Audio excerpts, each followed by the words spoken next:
Cocina con Hugo, hola Mos. Según UCDM, Dios es una idea. Toda idea es pensada o está contenida en una mente que la tiene. Si esto es así, ¿cómo puede Dios ser una idea y ser lo absoluto al mismo tiempo? Si Dios es una idea, en base a este razonamiento, quiere decir que hay algo más allá que lo contiene y lo piensa. Y entonces ya entramos a un bucle de escala donde podemos seguir ese patrón hasta el infinito. Podría ser, querido Hugo, muchas gracias por la pregunta. Veamos qué nos dice un curso de milagros al respecto. Primeramente vamos a buscar la palabra idea, porque idea tiene una repercusión muy grande en todo lo que es el curso de milagros. Es al menos una de las palabras que más se repiten, mucho más. Todas las cosas que creo ver son reflejos de ideas, por ejemplo. Ahí lo tenemos. También se nos dice que las diferentes lecciones que estamos estudiando en un curso de milagros son ideas que se van a aplicar. En fin, cambiar de idea. Siempre estamos hablando de ideas y hemos llegado incluso a una de las cosas que podrían ser de más impacto en un curso de milagros en relación a Dios. Dios es una idea, pero tú también. Así que vamos a ver si encontramos esta referencia directa de aquello que significa una idea. Las ideas también, por supuesto, son aspectos de la mente. La idea está en una mente. Por eso, para un curso de milagros, el objetivo de la práctica es cambiar ciertas ideas que tienes y que puedan estar representando algún tipo de conflicto. Pero por otro lado, hay ideas que vas a poder tener que representan la verdad. Déjame ver si podemos encontrar aquí algunas cosas. Mira, creo que aquí está.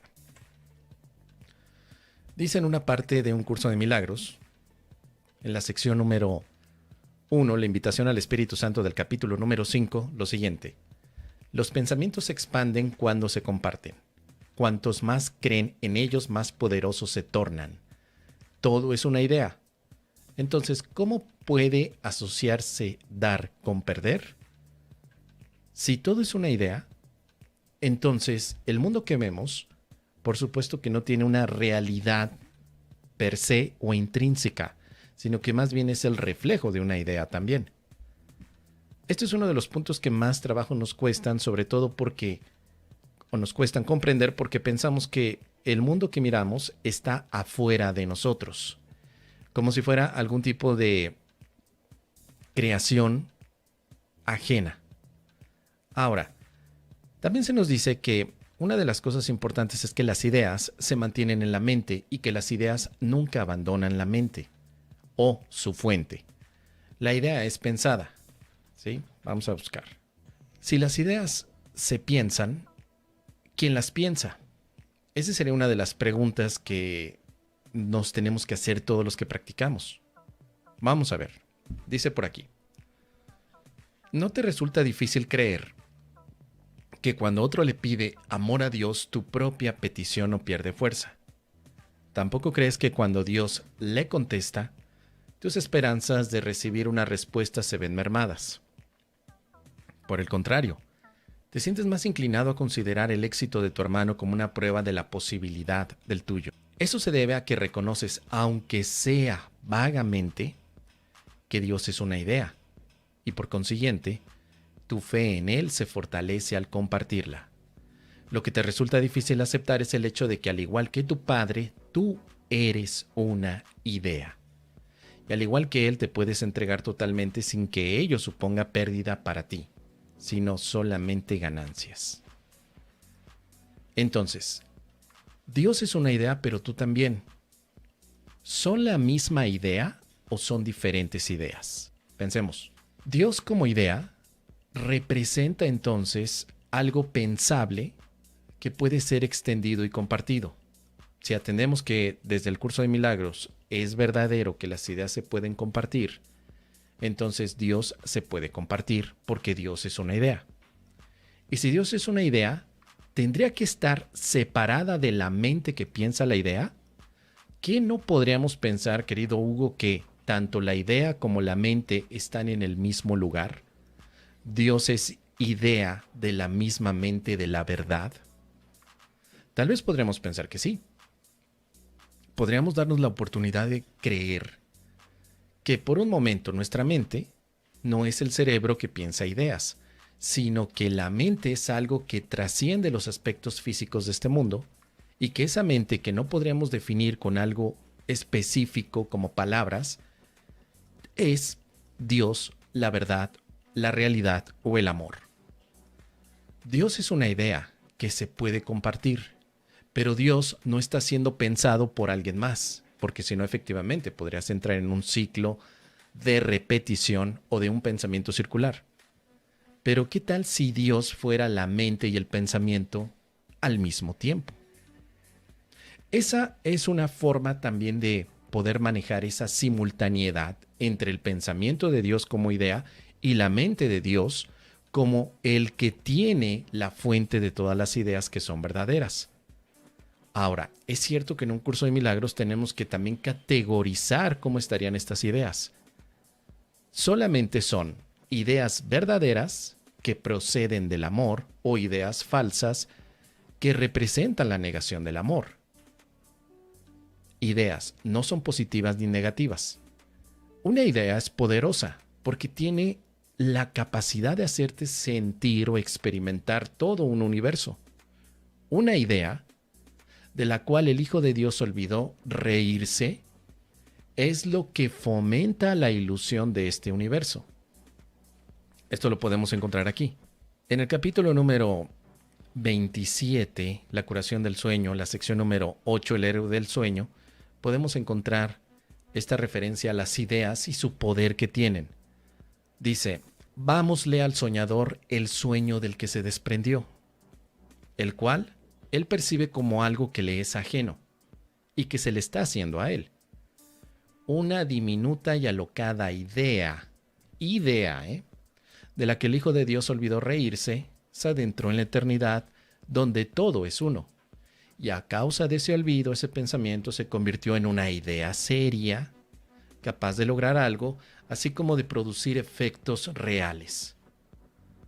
Ahora, reales está entre comillas. La idea de la separación, que es falsa, al tomarse como verdadera o seria, ha producido, por supuesto, elementos que parecen ser muy reales para el que lo percibe. Pero no quiere decir que eso sea verdadero, sino que juntos, como dice aquí, podemos desaparecer ambas cosas riéndonos de ellas y darnos cuenta de que el tiempo no puede afectar la eternidad. Dios es una idea, pero tú también eres una idea como hijo de Dios.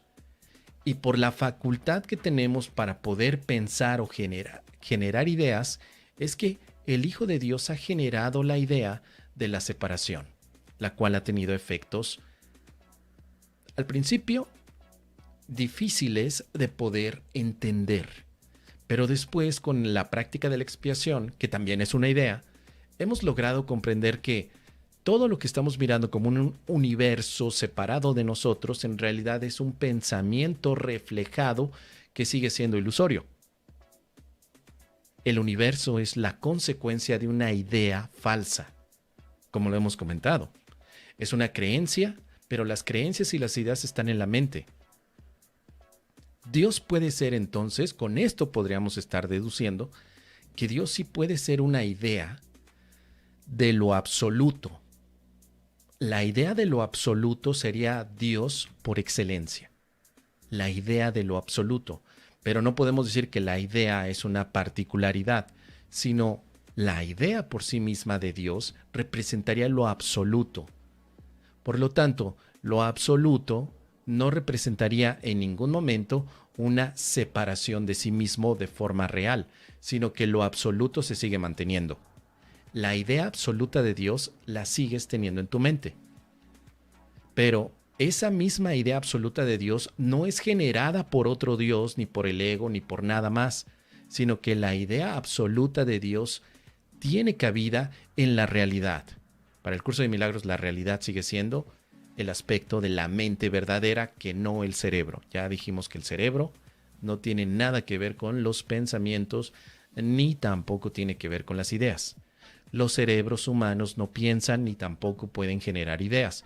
Todas las ideas pertenecen al ámbito mental. La mente es Dios y al mismo tiempo Dios tiene una idea de lo que significa ser sí mismo. Dios es la idea de sí mismo, pero ese ámbito en el que se encuentra esa idea es Dios.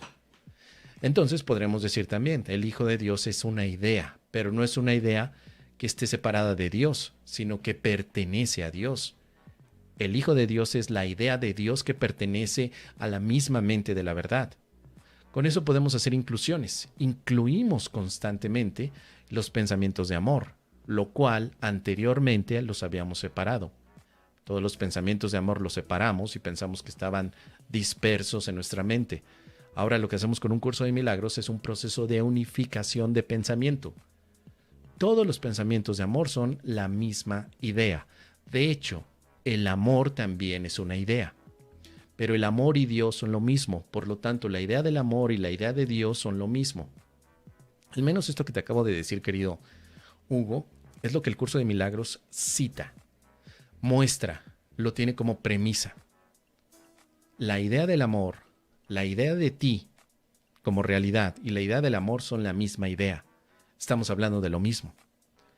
Pero como idea, hay que pensar que Dios no es un ente separado que se encuentra en el cielo o que es algo ajeno a lo que significa nuestra propia identidad.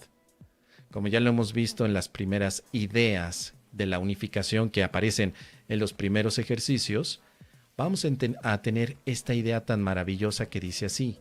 ¿Dónde está? Dios es la mente con la que pienso. Dios es el amor en el que perdono. Dios es mi fuente. Dios es la fortaleza. Dios va conmigo donde quiera que voy. Todo esto te está hablando de la unión. Simplemente, Dios es la mente con la que pienso. Dios es una idea y Dios es la mente. Simultáneamente, y dice por aquí Hugo, pero ¿cómo el Hijo de Dios ha generado la idea de la separación aunque no haya ocurrido? Es decir, ¿cómo algo mismo de Dios, su idea de Hijo de Dios, comienza a imaginarse y creerse algo diferente? Tal vez por la posibilidad de hacerlo.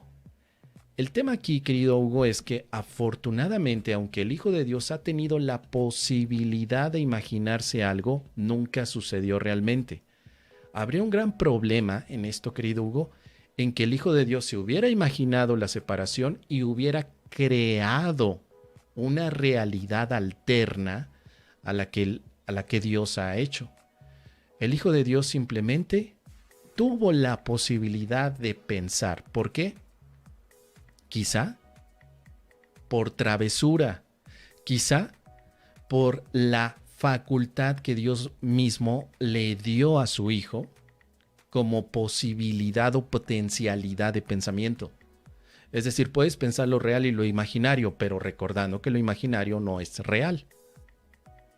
Podría ser, ¿por qué no? Pero esta pregunta, querido Hugo, nunca te la va a responder el curso de milagros. Jamás. Como ya lo hemos comentado en episodios anteriores, un curso de milagros nunca, jamás, en ninguna parte, en ningún lugar, bajo ninguna circunstancia, más allá de sus 10,000 letras, nunca, querido Hugo, nunca te va a decir por qué el Hijo de Dios decidió soñar. Jamás. Parece que al curso de milagros no le interesa que nosotros tengamos la motivación, sino que parte el curso de milagros de que el Hijo de Dios comienza el sueño por haber tenido la potencialidad de elegir un pensamiento separado del amor. Tuvo la posibilidad o la potencialidad, como diría Aristóteles.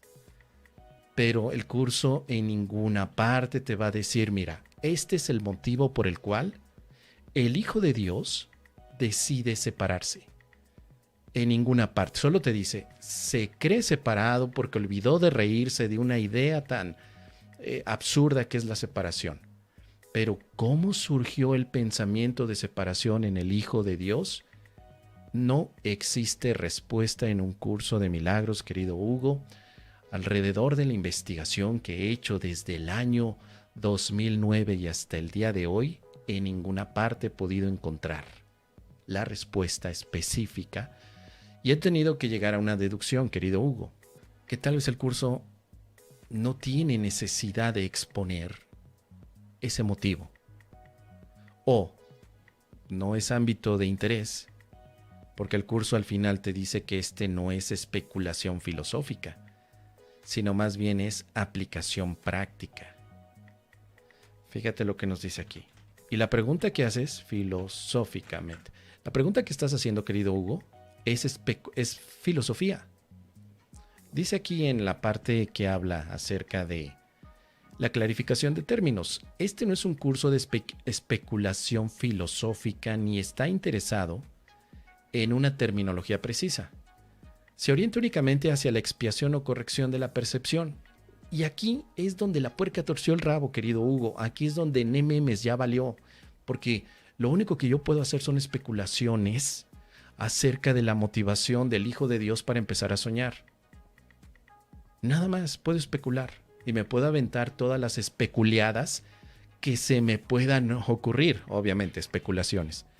Pero especular sobre algo no significa que realmente sea una explicación, es una posible explicación.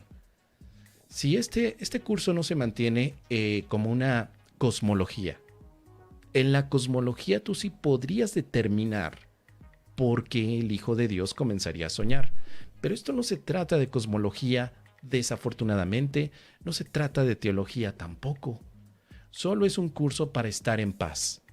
Ahora, es necesario, querido Hugo, querido milagronauta, querido facilitador, querido don Próculo, querido nerd milagroso, es necesario que tú sepas la motivación del Hijo de Dios que lo llevó a poder imaginarse un pensamiento de separación para que en este momento puedas aplicar todos los ejercicios y que llegues a la paz. ¿Necesitarías saber el por qué sueña el Hijo de Dios para que después de saberlo tú puedas estar en paz? Pregunta, ¿qué responderías ante ti mismo? Hugo nos dice por aquí, ¿no? Como algo mismo de Dios, su idea de Hijo de Dios comienza a imaginarse y creerse algo diferente a lo que son, creando así, dándole realidad a un aparente sistema de pensamiento diferente del de Dios. Es como si de Dios salió algo diferente a Dios. No comprendo eso, pero es que de Dios no salió nada diferente a Él. Si nosotros hablaríamos desde el curso de milagros, lo que sale de Dios sería únicamente amor. Lo que no sale de Dios es una especulación. Tu pregunta también se puede interpretar, querido Hugo, desde ese punto de vista. ¿Cómo surgió el ego? Porque hemos entendido, querido Hugo, que el ego representa la separación. O sea, la diminuta y alocada idea de la separación, el curso de milagros le llama ego. Tu pregunta se puede refrasear con esta forma. Oye, Mos, ¿por qué hay ego? ¿Cómo es posible que Dios haya permitido que el ego se creara? Sí, también lo podrías hacer. ¿O cómo podría Dios haber pensado en el ego? También se puede refrasear así tu pregunta, que sería lo mismo. Palabras más, palabras menos. ¿Qué es el ego? Dice, por eso el curso de milagros en esta parte de la clarificación de términos te hace referencia a qué es el ego. Y te dice, el ego no es nada, pero se manifiesta de tal forma que parece ser algo. Entonces, aquí me da una descripción del ego, pero no me dice de dónde viene. ¿Cómo es posible que el Hijo de Dios imaginara al ego? ¿Cómo? Mira, en un mundo de formas no se puede negar al ego, pues solo él parece real. Sí, esto ya lo sabemos. Luego, ¿podría el Hijo de Dios, tal como su Padre lo creó, morar en una forma? Ya sabemos que no, el Hijo de Dios no mora dentro del ego. Ninguna definición que se haya hecho de una mentira puede hacer que ésta sea verdad. Ok, no podemos formular realmente una definición de lo que es ego, pero sí podemos decir lo que no es. Entonces, fíjate, aquí no me da el origen del ego como motivación. No me dice, es que el Hijo de Dios tuvo la motivación de negar a Dios debido a que, no nos dice, solo no se formula una definición del ego, pero vamos a explicar lo que podría significar el ego para el Hijo de Dios desde la parte contraria. Y entonces aquí nos dice, mira, lo opuesto al ego es el milagro significa la luz donde antes veías obscuridad, el milagro es esto y aquello y lo demás, ¿sí? Pero nunca te dice exactamente qué motivación tuvo el Hijo de Dios para que de esa manera pudiera entonces la mente aceptar un pensamiento de separación. Es decir, la mente aceptó un pensamiento de separación. No sabemos por qué. El curso de milagros no lo dice. Si hay alguien aquí que tenga la respuesta de por qué la mente aceptó la separación como realidad, lo invitamos a que, por supuesto, nos diga en qué parte del libro de un curso de milagros lo dice. Pero como no tenemos la respuesta en el curso, nos vamos a brincar a la Advaita Vedanta, nos vamos a brincar a la teología, nos vamos a brincar a la física cuántica, lo que queramos, porque tendemos o queremos una respuesta a algo que tal vez ni siquiera sea necesario debido al enfoque que tiene el curso. Es decir, tu pregunta, querido Hugo, es filosóficamente entendible, pero para el curso de milagros sería impráctica. ¿Que la puedes hacer? Claro que sí. Abrimos una botellita de mezcal 400 conejos y empezamos a debatir filosóficamente. Pero que pretendamos encontrar la respuesta en un curso de milagros a la pregunta, no va a estar. Y de hecho el mismo curso es tan cínico, el desgraciado infeliz, tan cínico, que te dice que este manual, fíjate lo que te dice. Este manual no pretende responder a todas las preguntas que tanto maestro como alumno puedan plantear. De hecho, solamente aborda algunas de las más obvias a modo de un breve resumen de algunos de los principales conceptos expuestos en el texto y en el libro de ejercicios. Pinche libro de un curso de milagros. Pinche libro. Cabrón. Porque me dice que la idea de la separación, la mente del Hijo de Dios la aceptó, y cuando yo llego y le pregunto, sí, pero ¿de dónde viene? ¿O por qué? ¿Cuál fue la motivación? ¿Cómo es posible? Porque tu idea, querido Hugo, yo la tengo desde el año 2009, y desde ese año estoy día con día picando piedra para leer con sumo detalle todos los aspectos del curso de milagros, porque como tú tal vez me puse a escuchar a otros maestros, gurús, facilitadores, divulgadores, merolicos del curso de milagros para tratar de entender. Y cada quien me daba su propia visión, pero el curso de milagros nunca te dice la motivación de soñar. Jamás. Solo te dice, asumamos que estás soñando y ahora sí, podemos trabajar la expiación, podemos trabajar el milagro, podemos trabajar el perdón. Y cuando llegas a este punto, es cuando dices, ne memes. Este manual no pretende responder a todas las preguntas que tanto maestro como alumno puedan plantear. O sea, no importa que tú te pongas como maestro de Dios o como alumno y principiante.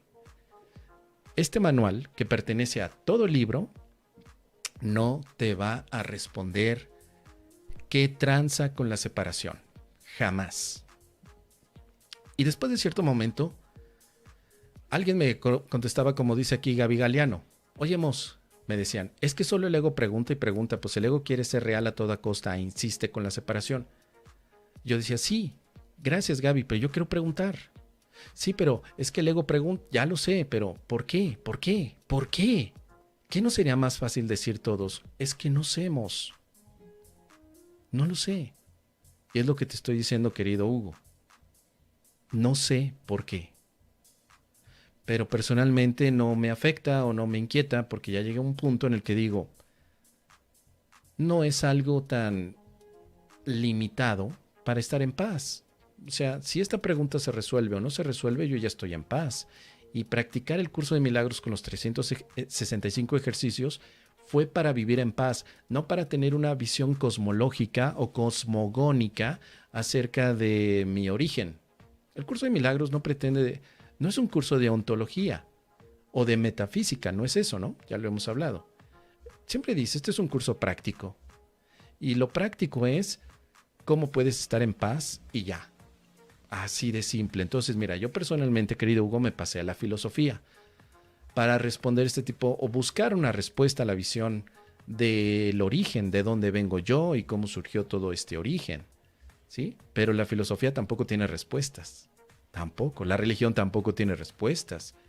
O sea, la pregunta tan simple, ¿por qué estamos aquí?, no tiene una respuesta. ni curso de milagros te la da, ni religión, ni filosofía, ni física. No te dan esa respuesta de por qué estás aquí. Lo que hace un curso de milagros es decirte, bueno, mientras descubrimos por qué estás aquí, te voy a dar un manual específico del cual puedas hacer uso para estar en paz. ¿Sí? Entonces, esta pregunta que haces es una pregunta de ontología. Así como la haces, la estás proponiendo desde una visión un poquito más técnica con los elementos del curso. Pero en ontología, la pregunta es ¿de dónde vengo? ¿Y por qué tuve que venir? Y si te fijas, ahí van a venir todas las explicaciones que filósofos metafísicos han querido dar, desde Sócrates, desde Platón, desde Aristóteles, mucha gente. Al día de hoy no sabemos, pero no es tampoco un obstáculo para que puedas vivir en paz. Si tratas de plantear que necesitas saber de dónde vienes para estar en paz, tendrás que hacer algunas cositas, tendrás que adaptarte tal vez a una respuesta que quizá te deje confundido o con dudas. O tendrás simplemente que pasarla por alto y decir, bueno, no importa, si yo vengo de Dios, qué bien, pero si vengo de Dios, ¿por qué tuve que venir? Y si no vengo de Dios, ¿de dónde vengo? Pero al final llegaría así, bueno, lo que me interesa del curso de milagros no es una teología. En la teología se habla y se estudia a Dios, pero Dios desde una visión mucho más religiosa. Pero el curso de milagros no es teología. O sea, el curso no te va a dar algún tipo de condimento específico acerca de quién es Dios. Solamente lo utiliza la palabra para hacerte saber que hay algo más allá que tus ojos físicos ven y que tiene que ver con la realidad, con la verdad también. Hasta ahí se queda como idea, ¿no? Experimentar a Dios no significa experimentar a un señor barbudo que te da un abrazo, sino que experimentar a Dios es una experiencia que quizá no tiene ni palabras. No sientes tú que alguien te abrace literalmente, te sientes acompañado. La pérdida del miedo, podríamos decir que es la aceptación de la idea de Dios también. Podríamos decir que el miedo es una idea, pero que se sienten las ideas. Las ideas se sienten, por supuesto, desde el curso de milagros, pero por lo tanto podría cambiar de ideas y podría sentir otra cosa. Entonces, ¿qué nos dice aquí el curso al respecto con todo esto? Solo se va por las ramas porque me parece que es la mejor forma en la que puede funcionar. Y esta ya es una opinión personal, querido Hugo. Qué bueno que el curso no responda a esa pregunta, sino que la respondas tú, que la responda él, que la respondamos nosotros. Porque entonces el curso dice, mi competencia es únicamente hasta la percepción corregida. Nada más. O sea, no te voy a explicar más cosas porque quizá te distraen del propósito de este curso. Y este curso solo tiene como propósito la percepción corregida que te va a llevar a estar en paz. Perfecto, con eso me quedo. Así que yo voy a ver por dónde respondo esta pregunta, si es que es importante o no. Que considero que sí lo es importante, querido Hugo, pero el curso no me va a dar una respuesta. Y desafortunadamente tampoco ninguna otra de las diferentes teologías que hay en el mundo, o quizá mitologías también. Porque si tú te vas a la mitología azteca, mitología nórdica, mitología, no lo sé, africana, tienen la creación, tienen a un dios o tienen una colección de dioses que están motivados por algo, pero no te dicen por qué están motivados. Incluso en la misma mitología griega, los dioses del Olimpo tenían motivaciones para hacer ciertas cosas en esta tierra. Pero cuando tú preguntas ¿y por qué las tenían? Nadie dice nada. ¿Qué motivación tenía, por ejemplo, Zeus, Hera, no lo sé, Hércules? Herculano y Herculanito también, porque no, bueno, es que Hércules y Herculano son lo mismo, ¿no? ¿Qué motivaciones tienen ellos? Pues no, pues el curso de milagros va por la misma. Solo te dice, este es el planteamiento, porque no se pretende aquí hacer una mitología con curso de milagros, tampoco tratar de corregir a la Biblia o algún otro tipo de aspecto que represente el origen de lo que nosotros consideramos identidad. Solamente así. El Hijo de Dios olvidó reírse de una idea que es alocada. Y por lo tanto, querido Hugo, te invito a que practiquemos la carcajada y la risa para que el Hijo de Dios recuerde lo antes posible que esto que ve no es real.